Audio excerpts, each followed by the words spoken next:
नेमकं काय म्हणायचं ते आपण ठरवा. असं सगळं झाकपाक व्हायला पाहिजे. बैठकीला बसले घेऊन गेला, तुम्हाला काय हवं, मुलीच्या वडिलांना काय हवं, धोत्राचं पान हवं का काय. आता धोतर हा विषय सांगला, पण समजा त्या काळातला विषय धोत्राचं पान हवं, वरमायला म्हणजे मुलीच्या आईला काय हवं, शालू हवा वगैरे वगैरे. त्यातला एक माणूस थोडा थोडा विचित्र होता मुलीकडचाच.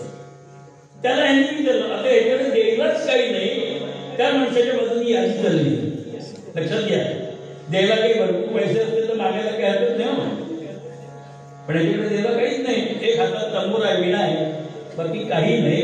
तो एकजण म्हणाला, मला मोठा दगड द्या, धोंडा. त्यांनी दिले धोंडा, अमुक एक माणसाला धोंडा. लग्नाचा दिवस उजाडला, सगळे आले, गाड्या आल्या, बैलगाड्या, जुन्या काळची गोष्ट आहे.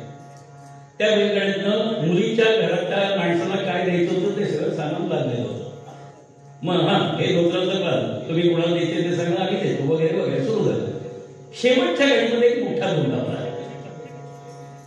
लोकांनी विचारलं, हे काय नाही, तुमच्याकडनं मागणं आलं होतं ना धोंडा, त्यांना बोलवा हा धोंडा त्यांना द्यायचा.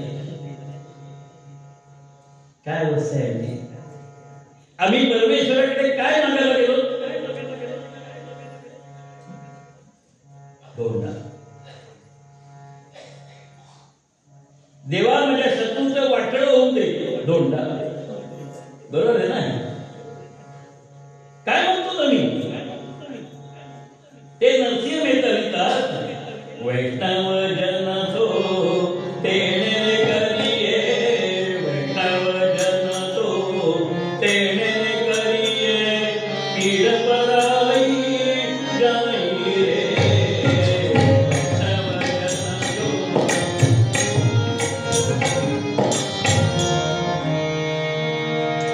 पीड पराई जाई, दुसऱ्याची पीडा कळली पाहिजे. ती पीडा ज्याला कळते तो सद्गुरू. तुमची आमची पीडा कळल्यानंतर ती पीडा दूर करण्यासाठी काय करायला पाहिजे हे ज्याला कळतं त्याला सद्गुरू म्हणतात. ते सांगणार नाही हे दुःख आहे का.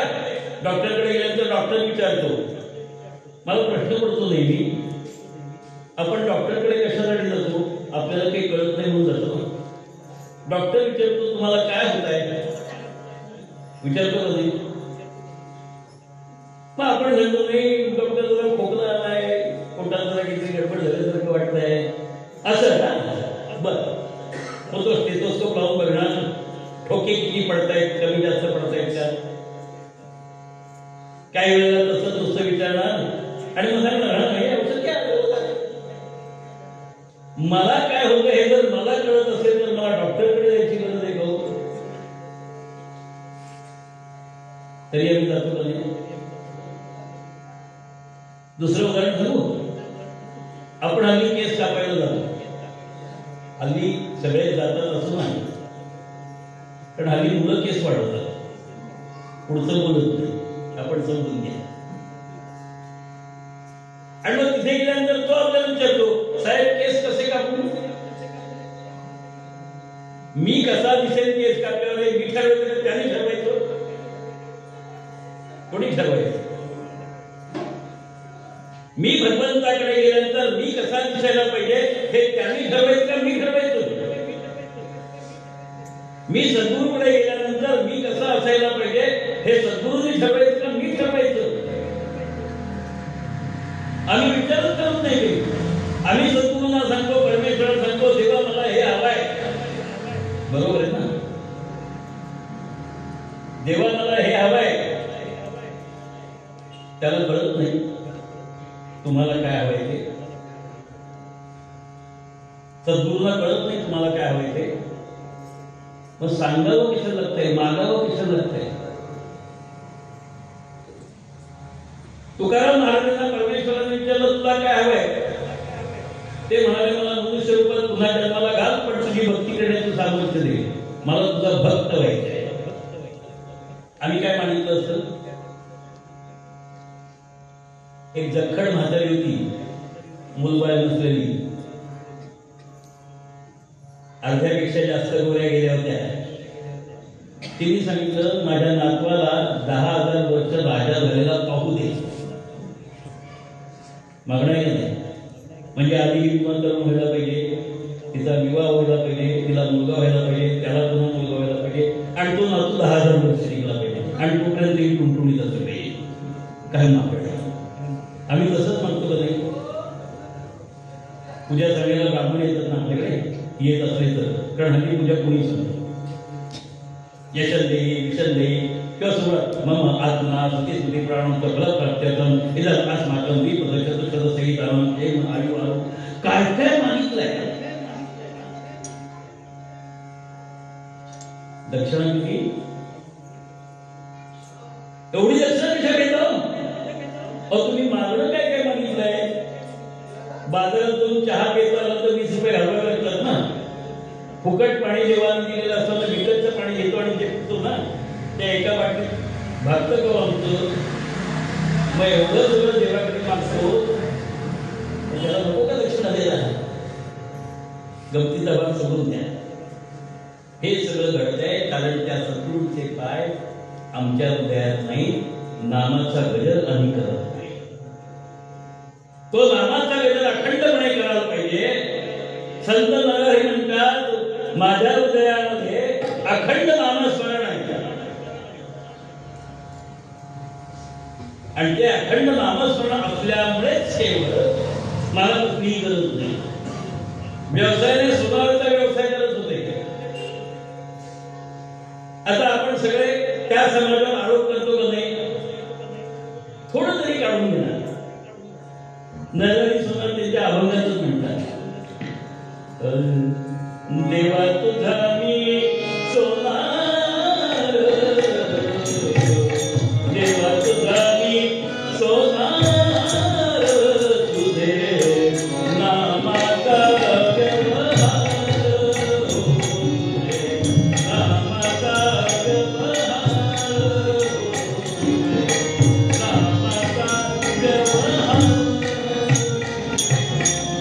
देवा तुझा मी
राम नाम शोधिता.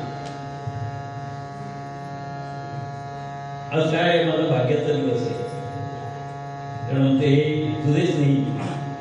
त्यामुळे नुसतं थोडं की अभंग माहिती असतात बरं वाटतं, कारण माझं आणि यांचं कधीच जमलं नाही आणि जमेल असं वाटत नाही, पण ते सांभाळून घेतात. कारण मला नेमकं काय पाहिजे, त्याचं नामस्मरण करायचं आणि त्याचं नामस्मरण करायचं असेल तर ते नामस्मरण करत असताना बाकी कोणत्याही गोष्टीचा विचार न करता त्याच्याशी मी एकरूप होण्याचा प्रयत्न केला पाहिजे. वृत्ती तदाकार व्हायला पाहिजे, तद्रूप व्हायला पाहिजे, तरच त्याला त्या सद्गुरूंचे पाय माझ्या हृदयात असतील किंवा परमेश्वर माझ्या हृदयात असेल, त्याचं नामस्मरण माझ्या हृदयात असेल. आमची अडचण मोठी ती आहे, आम्ही मंदिरामध्ये बसतो पण गप्पा कसले असतात, परमेश्वराबद्दल असतात, आमच्या गप्पा वेगळ्याच असतात. आम्ही भजनाला म्हणून जातो,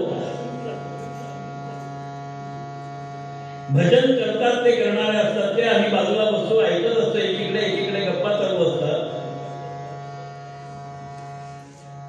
कीर्तनातला माझा अत्यंत वाईट अनुभव असा आहे की माझं कीर्तन चालू होतं गोकुळाष्टमीचं आणि बाजूला लगेचच पेटीवाल्यांच्या बाजूला बावनखडीचा खेळ चालू होता. बरं, सगळी वयस्कर मंडळी होती, तरुण पोरं असती त्याला करत नाही असं कदाचित आपण म्हणा, कारण त्यांच्या दृष्टीने महत्वाचं काय होतं,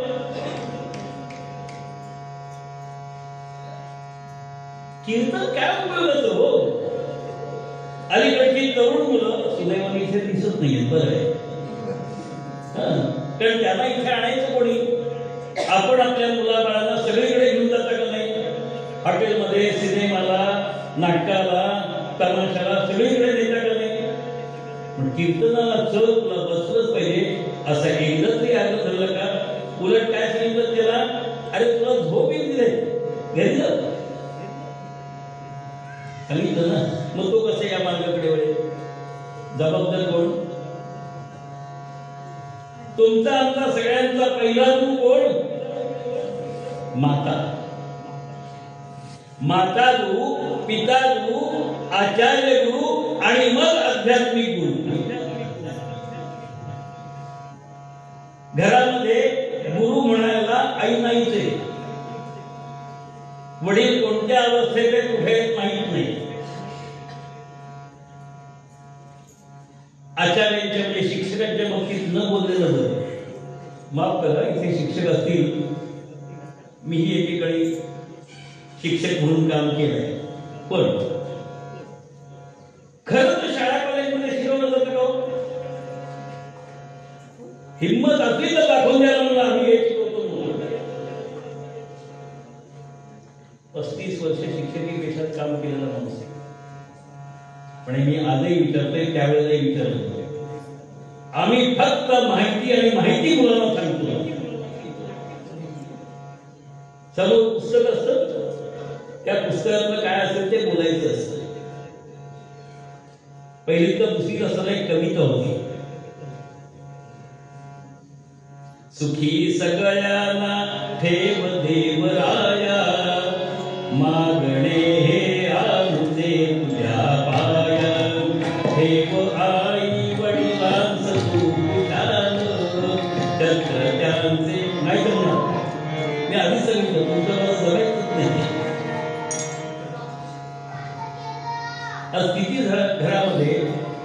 शहरात जाऊन विचारा, त्या मुलांजवळ त्यांचे आई वडील आहेत. सुखी सगळ्यांना ठेव देवराया म्हणत असताना खरोखर सगळ्यांच्या सुखासाठी आम्ही मागणं करतो का मला सुखी ठेव एवढंच म्हणतो. नुसतं म्हणणं सोपं आहे हो, पण ते म्हणायला सुद्धा जिद्द होते. परमेश्वराच्या चरणाशी मागितलंय काय, मला सुखी ठेव असं नाही, सगळ्यांना सुखी ठेव. पण मग सुख म्हणजे काय? दूरदर्शनवर म्हणजे टीव्हीवर मालिकेत दाखवतात ते, त्याला सुख म्हणतात. सुखाचा अर्थ काय? शरीराला विविध प्रकारचे भोग देणं म्हणजे सुख आहे का? जिभेला हवेचं खायला घालणं म्हणजे सुख आहे का? अंगावर वेगवेगळे उंची कपडे घालणं, अत्तर चोपडणं म्हणजे सुख आहे का? गाडीत बसून सगळीकडे फिरणं, 5 लाखाची असो, 15 लाखाची असो, 50 लाखाची असो म्हणजे सुख आहे का? मोठा बंगला आहे, चौसोटी वाडा आहे म्हणजे सुख आहे का? मग सुखाचा अर्थ काय? सुख पाळता जवा पाडे, दुःख पर्वता एवढे, सुख पाळता जवा पाडे. एवढंच आहे ते. क्षणभराचं असणारं सुख, कणभर असणारं सुख सुद्धा आम्हाला मिळतच नाहीये. 5 रुपये पगार होता त्यावेळेलाही आमचं भागत होतं. माझा पहिला पगार 100 रुपयाचा होता. सांगून खरं वाटेल बघा, पटतंय का आपल्याला? 100 रुपये. त्या 100 रुपयातले 50 रुपये माझे वाचत होते. मी मुंबईत नोकरी करत होतो आणि त्या 50 रुपयात एसटीचं तिकीट काढून महिन्यात एकदा घरी येत होतो आई वडिलांना भेटायला. त्याच्यानंतर 50 रुपये पगार झाला तरी सुद्धा आई वडिलांना भेटायला यायला मिळत नाही. एसट्यांची संख्या वाढून सुद्धा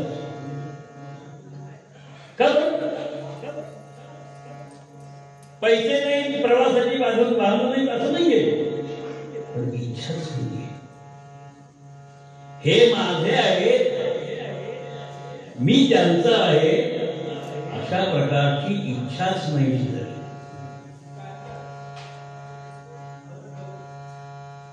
काय सांगितलं कुटुंब म्हणून? आमच्याकडे केवढं मोठं कुटुंब होतं. ज्या प्रभू रामांचं आम्ही नामस्मरण करतो त्या प्रभू रामांचे वडील दशरथ राजे असं म्हणतात की त्यांना 350 स्त्रिया होत्या. मी मोजायला गेलो नाही, कारण सांगणारे काही सांगतो. किती खोट्या कथा तुम्हाला सांगितल्या जातात ती सांगत नाही आपल्याला, नाही तर आपला विश्वासच नाही सवय म्हणून सांगितलं नाही. त्या ऐकायचं असेल तर रामकथा 8 दिवस करावी लागेल, जी तुम्हाला माहित नाही ती माहिती आहे. ती रामकथा सगळ्या सांगते, पण 3 राण्या नक्की होत्या.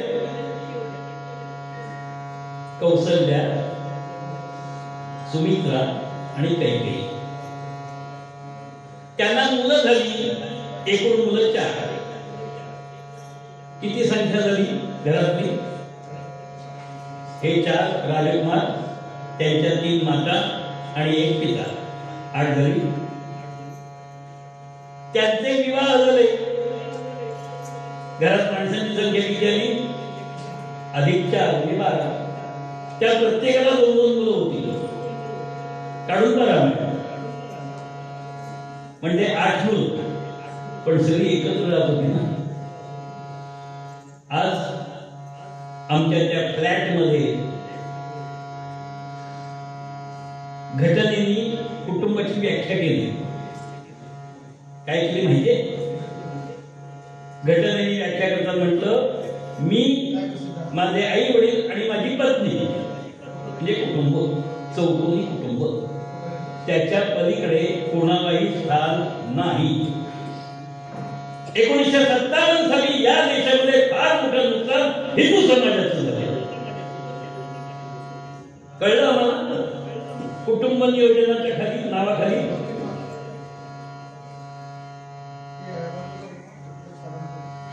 3 नंतर मुळीच नको, 2 नंतर नंतर आत्ता नको करता करता एक नंतर सुद्धा कोणी नको आणि आता एकही नको. परिणाम काय झाला माहितीये? माझ्या घरातला काका नाही सरला, माझ्या घरातली काकू नाही झाली, माझ्या घरातला मामा नाही सरला, माझ्या घरातली मामी नाही झाली, मावशी ताई माई सगळे नातीच राहिली नाही. मग कुटुंब काय? ज्या हिंदू समाजामध्ये हजारो माणसं एकत्र येत होती, आज आपण गाव म्हणून सगळे एकत्र येत आहे. गावात अशी परिस्थिती आहे तो. एक काळ असा होता, कार्यक्रम असला गावात तर एकच घरी चूल पेटायची किंवा सार्वजनिक चूल पेटायची, सगळे तिथे यायचे. अन्न कधी कमी पडत नव्हतं, कारण कमी पडलं तर ज्याच्या घरी असेल तो म्हणायचं हे काय थोडंच होतं.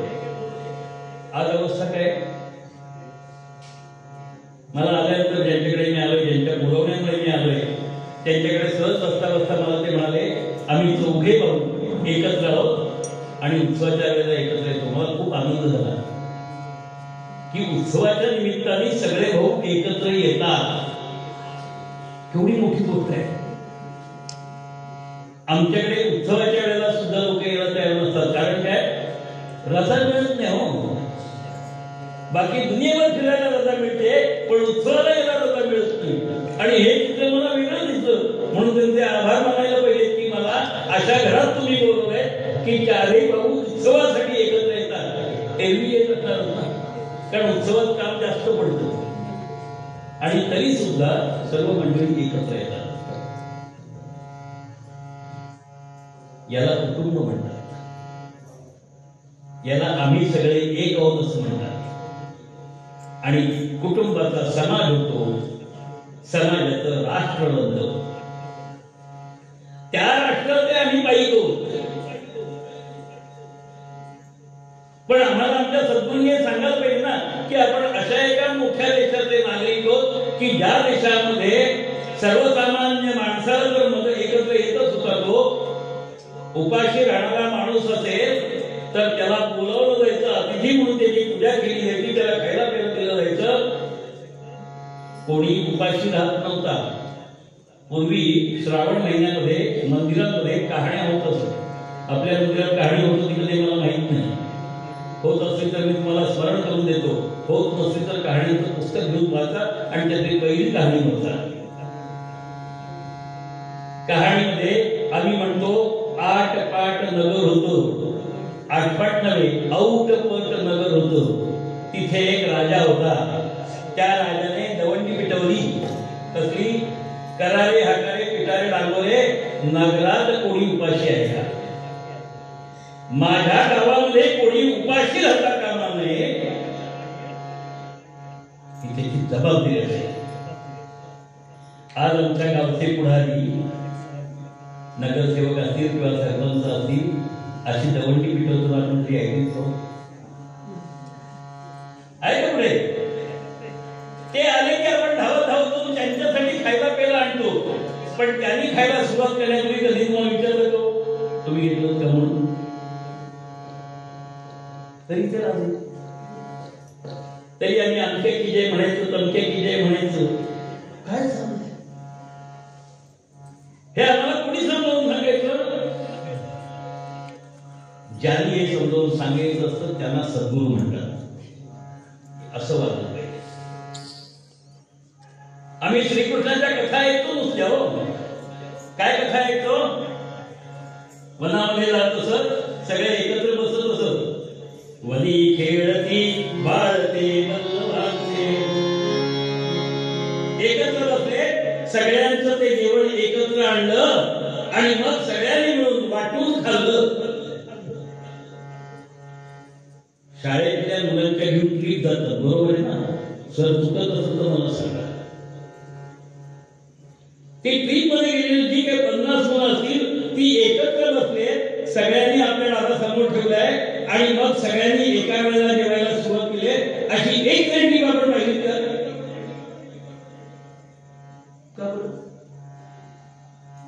एका शाळेतले एका बस मधनं ट्रीपला गेलेले आम्ही सगळे एकाच यात्रेत प्रवासी होत.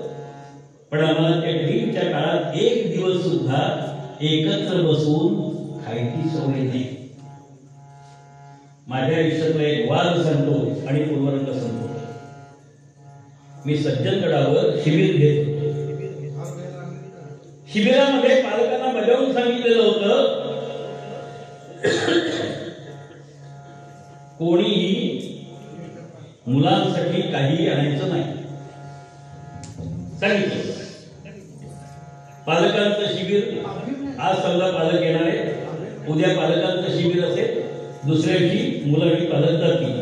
पण पालक तिथे आल्यानंतर जोपर्यंत मुलं त्यांच्या ताब्यात देणार नाही तोपर्यंत त्यांनी कोणत्याही प्रकारचा संबंध मुलांशी ठेवायचा नाही. मुलगा किंवा मुलगी समोर आहे पण त्यांच्याशी बोलायला परवानगी नाही, अशी शिस्त होती माझी. एक हेडमास्टर एका शाळेचे 30-35 वर्ष हेडमास्टर म्हणून राहिले होते. आपल्या मुलाला तिथे खायला त्याला मिळत असेल त्याने शंका मनात आली म्हणून डबा घेऊन आले आणि त्यांनी तो डबा त्यांच्या मुलाच्या हातात देण्यासाठी पुढे गेला. मुलगा सांगतोय, बाबा मला देऊ नका, सर रागवती. मुलाला वडिलांनी खायला दिलं तर सरांना रागवण्याची काही गरज आहे का? पण तो मुलगा सांगतोय, बाबा देऊ नका तुम्ही, सर रागवतील. तरी बाबांनी हातात डबा ठेवला. मला हे कळलं. पालकांचं शिबिर चालू होतं, असं सगळे पालक बसले होते. मी त्यांना एकच प्रश्न विचारला, तुम्ही हेडमास्टर आहात ना? हो. किती वर्ष नोकरी केली? 35-40 वर्ष झाली. तुमच्या हाताखाली किती शिक्षक आहेत? 60-70 तरी आहेत. मग तुम्ही तुमच्या वर्गात, तुमच्या शाळेमध्ये आपण सगळे एक आहोत असं म्हणायला सांगता का नाही? हो म्हणाले. इथे काय घडलं? तुमच्या मुलाला तुम्ही ज्यावेळेला स्वतंत्रपणे डबा दिला त्यावेळेला ही एकीची भावना वेगळी का हो? तुमच्या मुलाला त्या सगळ्या 50 मुलांपासून तुम्ही बाजूला काढलात ना, हेडमास्टर म्हणून असून. जबाबदारी काय तुमची? तुम्ही त्या डब्यातला जो काही पदार्थ असेल तो प्रत्येकाच्या हातावर दिला असता किंवा आमच्या हातातून सांगितलं असतं सगळ्यांना द्या म्हणून, गोष्ट वेगळी होती. तुम्ही तुमच्या मुलाला, शिबिराला पाठवलेल्या मुलाला स्वतंत्रपणे इतरांपासून बाजूला काढलात. समाजाने एक व्हायचं कसं? तोंडाने सांगत आलात ना सगळे एक व्हायला पाहिजे म्हणून. भारत माता देश, सारे भारतीय माझे बांधव आहेत. कुठे आहेत सारे भारतीय बांधव? सज्जनगड सारख्या गडावर आलेल्या तुमच्यामध्ये ज्यांच्यामध्ये थोडं तरी परमेश्वराबद्दल काहीतरी जाणीव आहे, भावना आहे, ती व्यक्ती जर अशा प्रकारचं आचरण करत असेल तर आमच्याकडे एकत्रपणाचा भाव आहे कुठे? आम्ही विभक्तच आहोत. हा विभक्तपणा सोडवण्याची जबाबदारी सद्गुरूंची आहे, परमेश्वर. होतं का असं? तुम्ही ज्या संप्रदायात जाता त्या संप्रदायाच्या बाहेरच्या लोकांना चांगलं म्हणतात का कधी? मला खूप वाईट अनुभव आहे. कीर्तन प्रवचन चालू असताना मधनं उठून जाणारी माणसं मी पाहिले. का? आमची वेळ झाली, आम्ही चाललो. बसत कसं ते बोलत होतं कोणी, पण नाही. ही अवस्था बदलणार कधी? हे शरीर आहे काय ना? आमच्या पायाला जखम झाली, अंगठ्याला जखम झाली तर डोळ्यातनं पाणी येतं ना? का बरं? तो पायाचा अंगठा आणि माझे डोळे एकच आहेत म्हणून ना. महासंपूर्ण देश, या देशातले सर्व नागरिक आणि मी एकच आहे, हा भाव तुमच्या आमच्या मनात जागृत करण्याची जबाबदारी कोणाची? सद्गुरूंची ना. जर आम्ही सद्गुरूंकडे जात असतो तर परमेश्वराची ना. परमेश्वराने सांगितलं होते, वेदांनी सांगितलं, एकोहम एकम सद्विप्रा बहुधा वदन्ति. किती वाक्य आहेत वेदांमध्ये, पण ते वेद आम्हाला वाचताच येत नाहीत. कारण संस्कृत भाषा येत नाही म्हणून वाचता येत नाही. जे येत नाही ते शिकायचं असतं ना. माझ्या प्रश्नाचं उत्तर कदाचित चुकीचं असलं, पण येत नाही म्हणून शिकायचं असतं ना. मग पहिली दुसरीत मुळाक्षर शिकल्यानंतर पुन्हा ती मुळाक्षर शिकायची गरज आहे का? वाचन शिकायची गरज आहे का? पण 10वीच्या नव्हे कॉलेजच्या मुलाला जर नीट वाचता येत नसेल, मी माझ्या विद्यार्थ्यांना तुकाराम महाराजांचा एक अभंग सांगत असे. आम्ही बिघडलो तुम्ही बिघडाना, आम्ही बिघडलो तुम्ही बिघडाना, आम्ही बिघडलो तुम्ही जराच्या संगे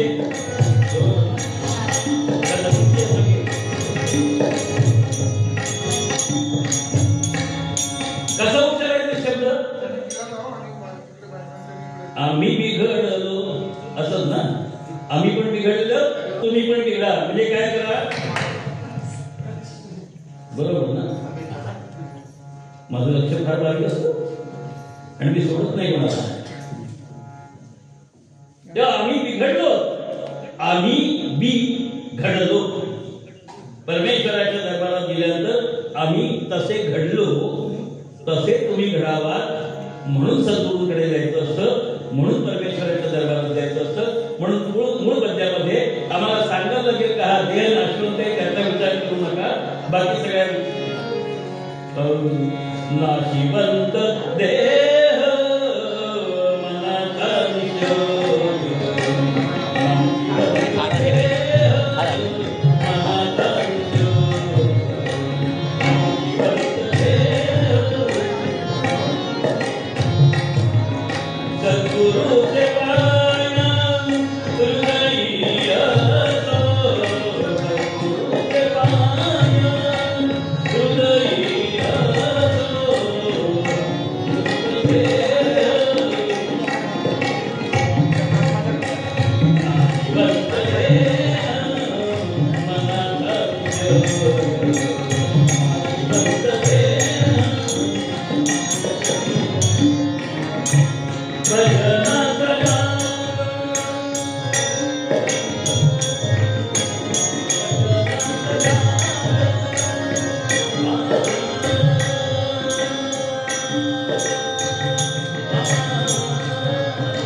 Jai